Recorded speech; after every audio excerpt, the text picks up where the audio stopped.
Hi again. John Wesley Bready, This Freedom Whence, page 227, The Abolition of Slavery. Slavery has just been abolished August the 1st, 1834, all over the British Empire, after a struggle that had lasted pretty close to 50 years. And what did the British Empire assure by a financial maneuver in that first year? By one of the most disinterested acts in all history, the British people, through its Parliament, cheerfully paid £20 million in advance to the West Indian planters to secure freedom for British slaves. Nor was this all the money thus expended. £700,000 was paid by England to Spain and Portugal to gain even their wavering cooperation in suppressing the slave trade. The British Navy was enlarged, and not a few of its vessels were engaged for years at no small cost in police work against slave smuggling boats and against the subterfuges of recalcitrant nations which persisted in profiting by the slave traffic. After 1787, vast voluntary sums were raised throughout the country to support the Committee for the Abolition of the Slave Trade. After 1823, again, vast sums were raised for the support of the Anti-Slavery Society, and these were but chief of many organizations of like intent. The British Parliament, too, came finally to stand on guard against slavery. British diplomacy was used to thwart it. The Colonial Office under King Stephen became its sworn foe. The numerous British foreign missionary societies attacked it as the antithesis of all vital Christianity. The better organs of the press opposed it. The conscience of the nation at length was stirred to its depths, and all that was best in the British people cried out against this accursed thing. After Britain had abolished the slave trade and purchased the emancipation of the empire's slaves, 100 ways were found of putting pressure upon France, Holland, Portugal, Spain, and other slave-holding peoples. Her command of the seas, her far-flung empire, her mounting industrial power, her commercial supremacy, her inventive genius, above all, her increasing moral stature and her expanding spiritual vision won her a place of unique leadership among the nations. She was hated, she was dubbed a Pharisee, she was cursed, but more than any other nation in the middle of the 19th century, she was worthy of world power, and nations which most maligned her not only feared her, but secretly respected and envied her.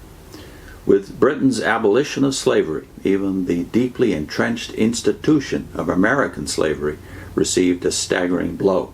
Innumerable were the contacts by which the victorious emancipationists in England encouraged their fellow zealots in the United States, and such encouragement, naturally, was little appreciated by the slave-owning states. In 1853, for instance, 2 years after Lord Ashley, that is, Lord Shaftesbury, on his father's death, went to the House of Lords as the 7th Earl of Shaftesbury, he headed a declaration of encouragement to the American abolitionists. In retort, a southern newspaper, in the sublimity of its ignorance, burst forth, quote, "Who is this Earl of Shaftesbury? Some unknown lordling, one of your modern philanthropists, suddenly started up to take part in a passing agitation. It's a pity he does not look at home. Where was he when Lord Ashley was so nobly fighting for the factory bill and pleading the cause of the English slave? We never even heard the name of this Lord Shaftesbury then." Of course, what this writer does not realize is that Lord Ashley and Lord Shaftesbury are the same person. The subhead is Modern Slavery and the Forces Arrayed Against It. The establishment of colonial slavery in Christendom, centuries after the slow eradication of the remnants of classical slavery, represents the most monstrous aberration in the annals of the modern world. At the time when the liberated intelligentsia of Europe were satirizing the ecclesiastical tyranny of the Dark Ages and glorifying the liberal culture of the old classic world, economically based on slavery, the dragon's teeth of a new and awful tyranny were being sown. With the dawning of the modern world, ruthless nationalism was raising its head. The duplicity of Machiavelli was at work in the chambers of statesmen and kings.